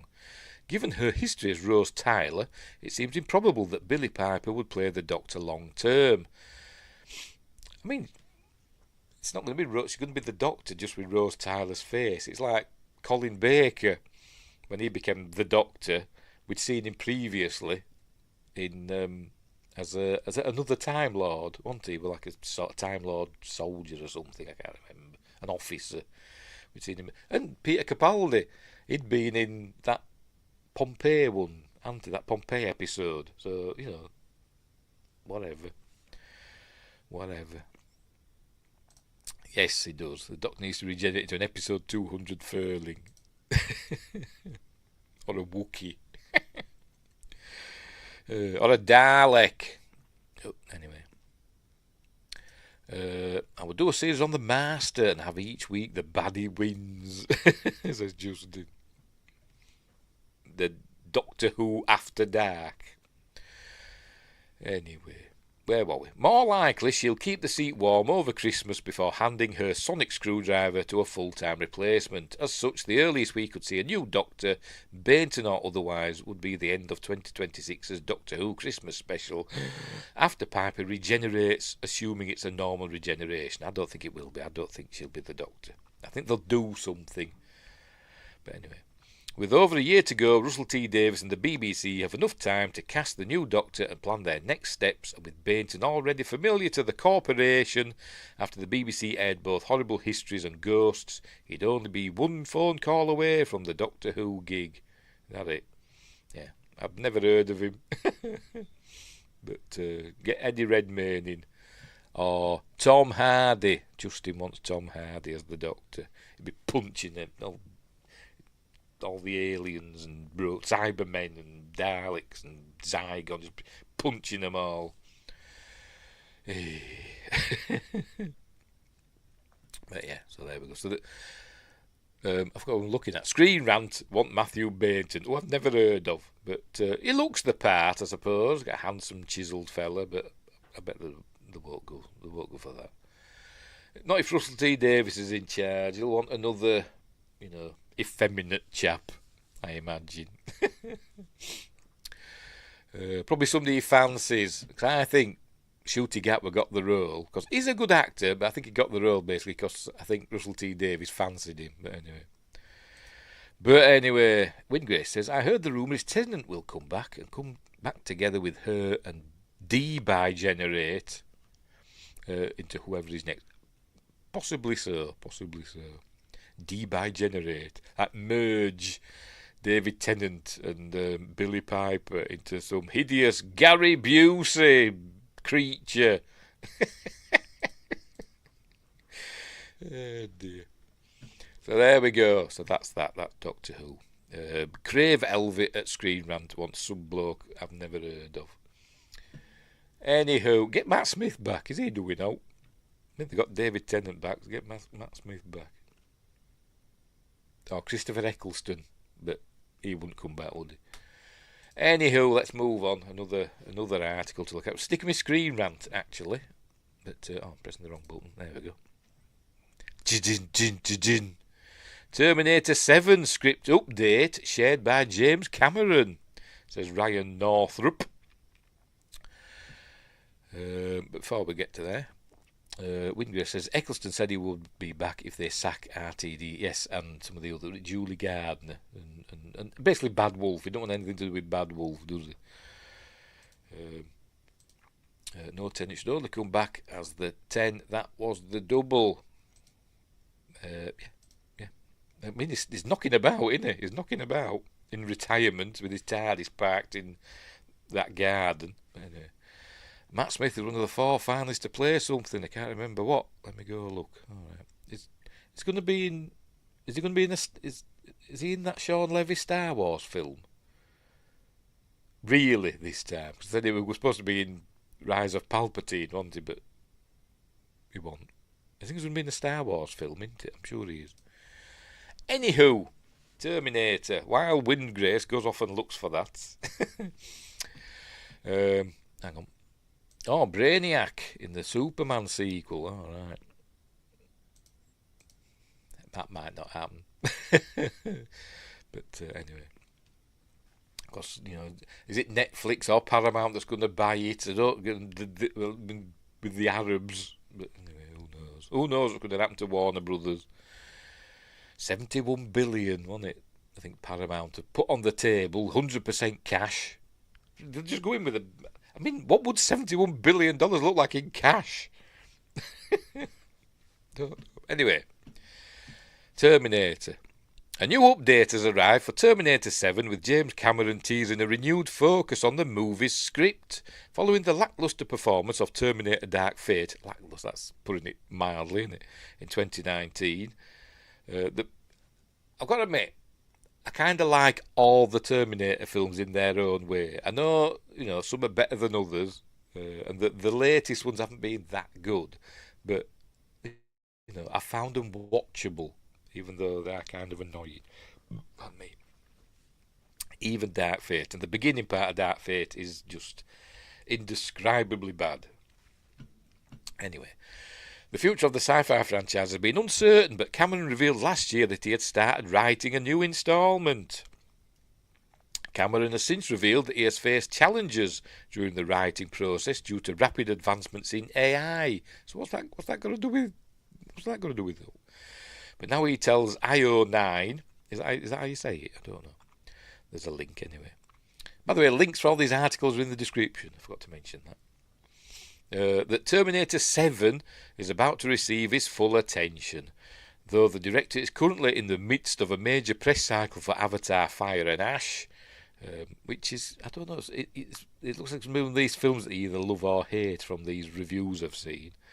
Anyway, he reveals that he's about to have some more free time on his hands.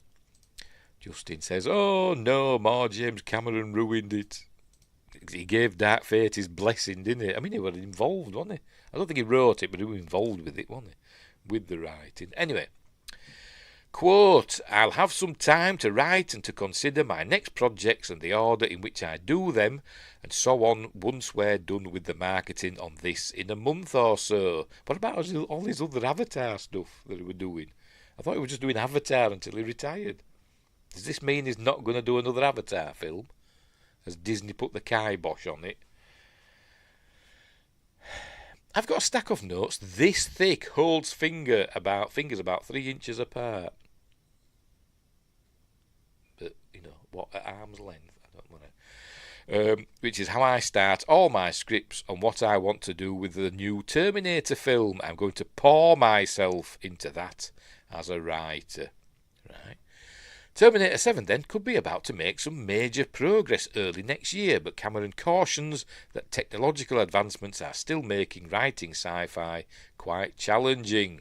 He said, "It's difficult, I have to tell you. Science fiction has caught up and is actually overwhelming us at this point. AI is a pain in the arse, it is. It's amazing, but it's a pain in the arse.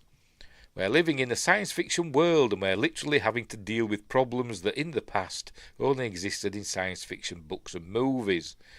Now we're living it for real. I'll never be saying that though. My thumbnail for this I did with AI. And my songs that I write the lyrics myself, but I use AI thing to do the music and stuff. But apart from that, it's a pain in the ass. Now we're living it for real. I'll never be as prescient as I was back in 1984 of imagining this one, because I don't think anybody knows what's going to be happening a year or two from now. But I at least want to future-proof myself by being a couple years out. Who knows what's going to happen? We're going to get invaded by aliens any minute now anyway, aren't we, from 3i Atlas? That's how that's going to happen, isn't it? Definitely. Though relatively little is known about the next Terminator movie, Cameron told Empire last September that he plans to essentially start fresh with the next instalment. This is the moment when you jettison everything that is specific to the last 40 years of Terminator, he told the publication. So does that mean it's going to be a new story? Still in the Terminator universe, but a new story. But not involving John Connor and Sarah Connor and Arnold Schwarzenegger and all that. But no, it'll have to have him in, won't it? What did I see?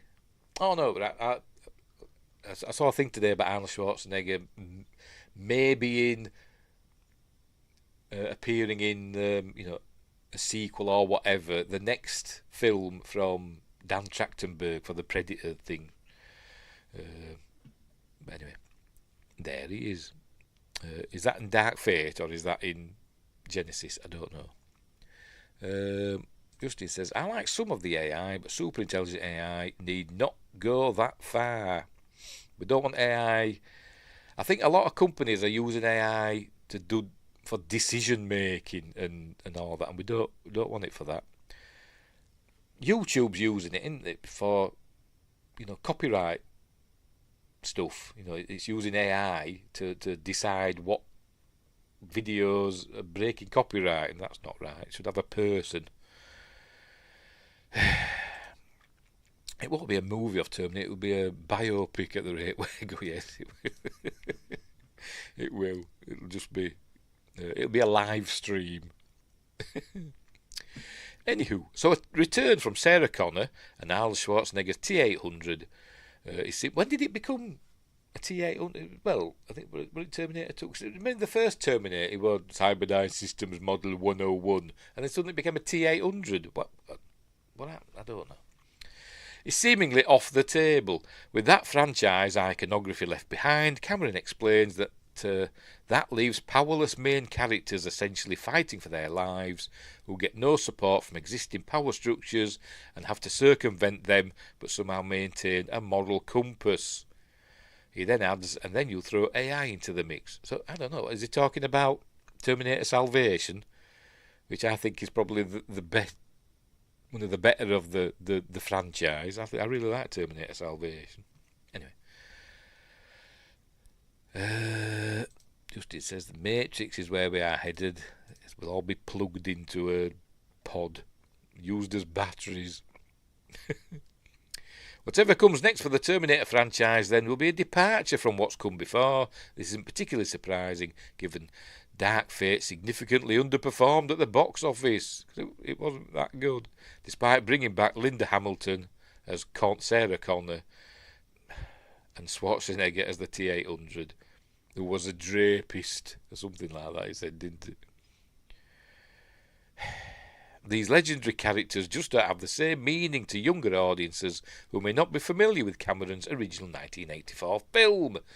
Getting younger generations to care about the Terminator franchise will ultimately be crucial to its longevity. With Cameron set to really dive into the Terminator 7 script in early 2026, any new movie is still likely quite a ways away. Assuming... Sorry, that's an American... Americans say that, don't they? A ways away. Assuming Cameron... I think we'd say a while away, wouldn't we? Assuming Cameron can even write a draft he's happy with, and that doesn't become obsolete with leaps forward in AI tech, filming wouldn't start until 2027 at the earliest, meaning a release in 2028 or beyond. You just go into ChatGPT and say, right, do me a film by the time, a couple of years, be able to do me Terminator 7. That's all you have to say, and then it'll just churn out a 2-hour film. Josh says, I see more Terminator than Matrix. Maybe a combination of the two. It's also worth noting that Cameron seemingly wouldn't direct Terminator 7. He hasn't directed an instalment in the franchise since Terminator 2 Judgment Day in 1991, only returning to the franchise in 2019 as a producer, and I think he was involved with the writing as well, wasn't he? Or at least, like, story by James Cameron, though he didn't write the script, something like that. With Dark Fate, who would direct the next film remains a mystery, but Cameron's latest comments suggest more news on the project may not be far off. There we go. So he's going to write Terminator 7 then, he says. But I thought he were doing Avatar 4 and 5 and all that. Who knows? Maybe he's been told, nope, you're not going to do Avatar 4 and 5. We've had enough. Or maybe he's had enough. Maybe he's like, sod this Avatar nonsense. We'll wrap it up. But apparently they don't, do they? Because I've heard, some of the not reviews, but some of the people talking about Avatar Fire and Ash, saying it, it's open-ended, so they don't wrap it up, if you know what I mean. It's open for another one. Anyway, so there we go. Anyway, so Terminator 7. I just thought that might be interesting to read. What's that from? Is that from Dark Fate? I'm trying to work out what we're looking at there. Obviously it's Terminator, but from which film? I mean, they didn't even have Skynet, did they, in Dark Fate? They changed it to Legion for some bizarre reason. Anywho, and finally, the last news item today. I thought we'd be over and done with in an hour. I did. Anyway, and finally, this is from The Independent. Legal claim over Star Wars actor resurrected for Rogue One reaches next stage. Peter Cushing's likeness was featured in a 2016 Star Wars movie, despite the actor passing away in 1994. I think his family or his estate or whatever had said they gave permission to use Peter Cushing's likeness in Rogue One, as Grand Moff Tarkin. But it turned out that somebody else has come along, and I can't remember, like a business associate or an agent or a manager or something like that of Peter Cushing's, who's come along and said, no, me and Peter Cushing had an agreement that, I own his likeness rights. So I think he's suing Lucasfilm or Disney or both or whatever. Let's see what it says. I imagine it'll tell us. A legal battle over the digital resurrection of actor Peter Cushing, who is, by the way, one of my favourite actors of all time. I think he's amazing, he's Peter Cushing. I love him. Love him to death. Anyway, in the Star Wars spin-off film, Rogue One has reached the Court of Appeal, with film companies arguing the claim should be dismissed. Tyburn Film Productions is pursuing legal action against Lunac Heavy Industries UK Limited, a Disney-owned entity that produced Rogue One, a Star Wars story, concerning its use of Cushing's likeness. Lunac Heavy Industries.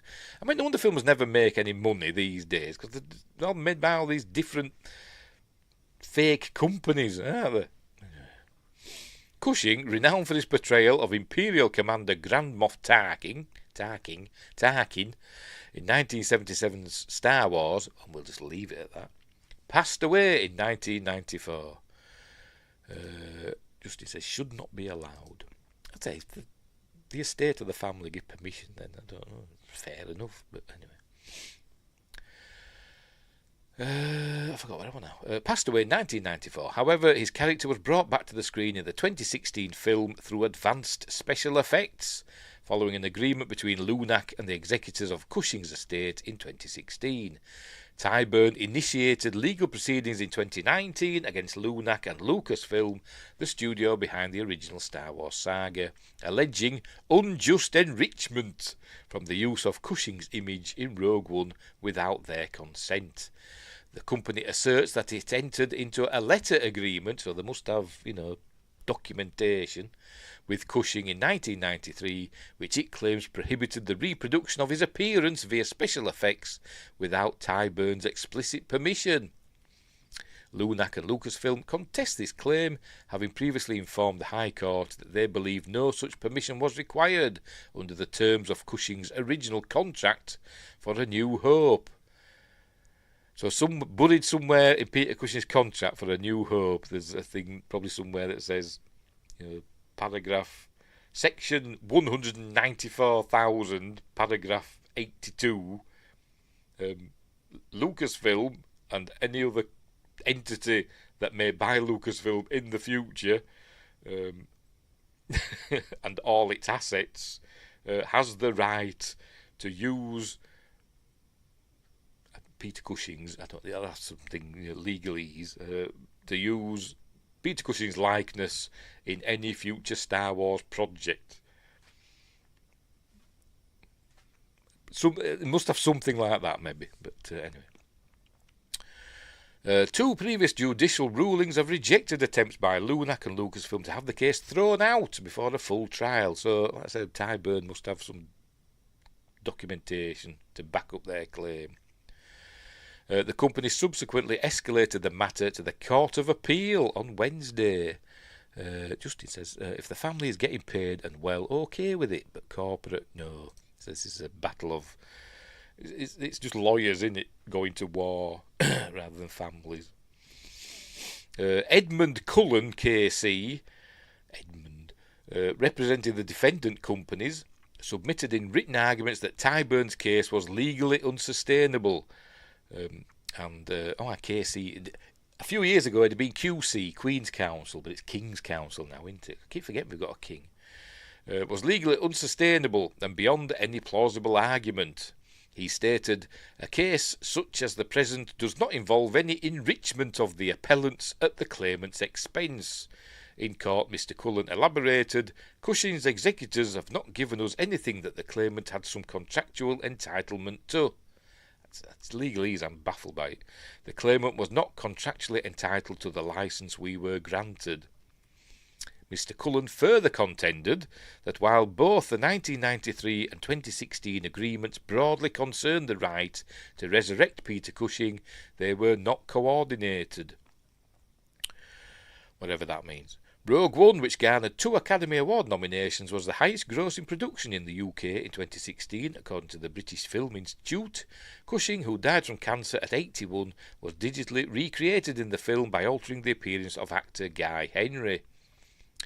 Mr. Cullen noted that while Lunac and Lucasfilm did not believe a licence was needed to reproduce Cushing's image, Lunac nonetheless secured an agreement with his estate's executors, providing any consents that might be required in return for a substantial payment. So they're trying to make out that we didn't need any permission because it were there in his contract from 1977. But, being the nice guys we are, we got in touch with his family essentially and said, "Here, have lots of money because we're going to use Peter Cushing's likeness because we're nice, us." The companies first sought a pre-trial ruling in their favour in 2023, arguing that the enrichment relied upon by the claimant did not exist. The enrichment, they're using that word, enrichment. You think they'd use words like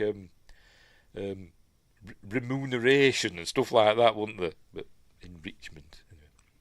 However, Judge Francesca Kay dismissed this application in December of that year.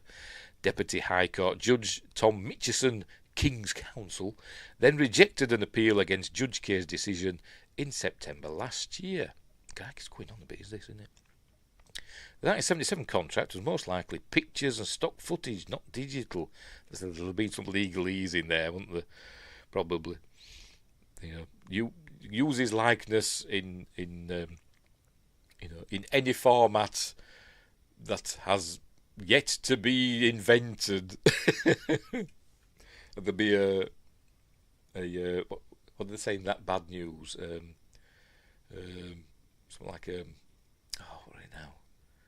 Like a galactic clause or something like that, where they maintain the right to sell your likeness or your products to aliens if we ever find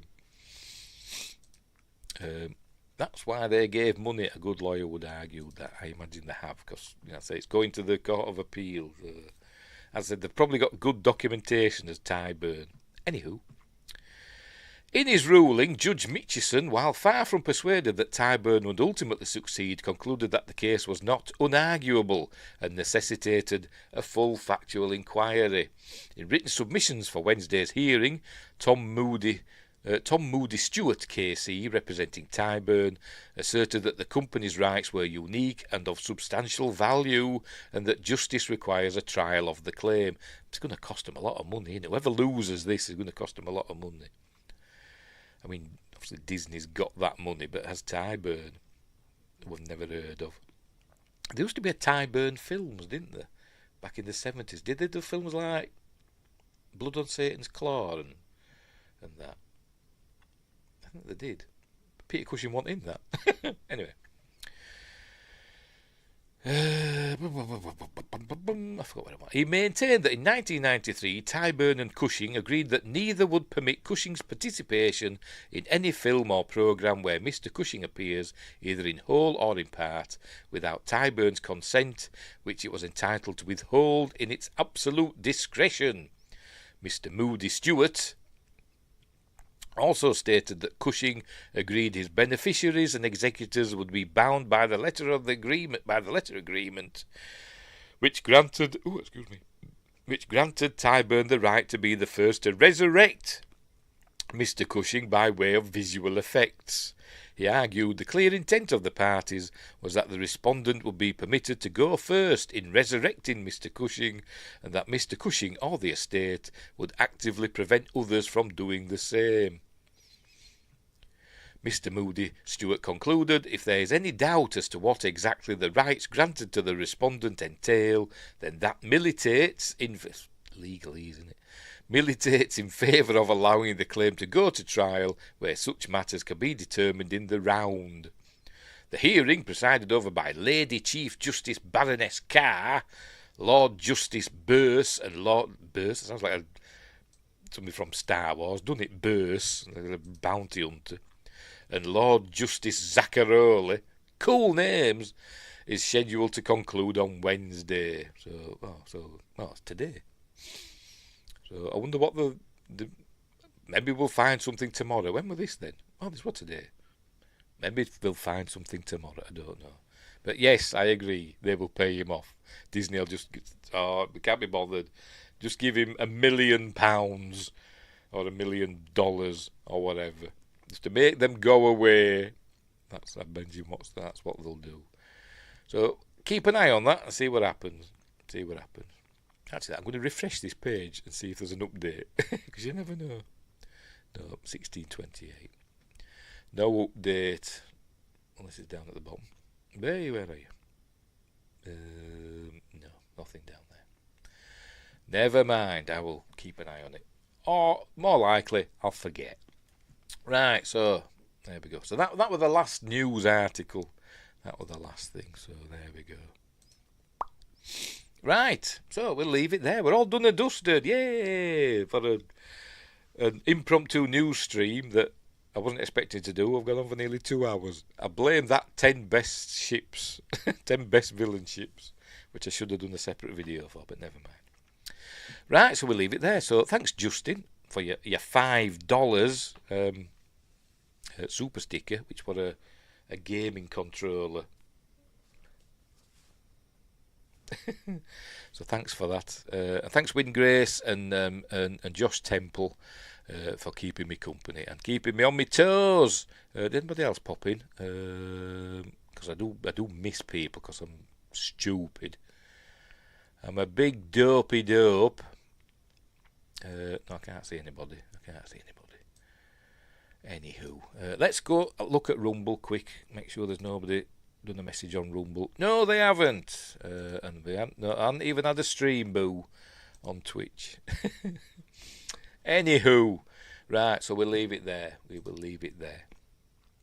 So what's happening next? Friday, for Friday night appointment with Thea this week, we're doing, because we're in Christmas mode, so we're doing The Children, which is set at Christmas, a British horror film. I'm trying to not get the shininess or reflections. The Children, which is about some families that go to a cottage in the country for Christmas, and then the kids just kind of go crazy and start killing people. It's bags of fun. So that's on Friday. What did I say Monday? What? Oh, yes, Mondays. Behave, princess. Look, be naughty. Behave yourself. Monday, for next Monday's Magnificent Mondays, we're looking at White Christmas from 1954. So I'll be singing and everything. So that'll be fun. A musical. Is this the first musical I've done? Might be. Not sure how I'll review that, but anyway, we'll work it out. You'll be naughty, eh? You'll be not me cat. Oh, she's there. Look, you can see her. Look, she's there. Look, you'll be naughty. Yeah. Right. So I'm going to go now. So we'll leave it there. We will leave it there. So thanks for watching, and wherever you are, look after each other. Get your Christmas trees up and stuff. It's that time of year. I know it's only the 3rd of December. I used to do it like 2 weeks before Christmas, but recently I've been getting earlier and earlier. But never mind. But look after each other. Until next time, I'll say the... Now then, where are we? That old Yorkshire geek with stories to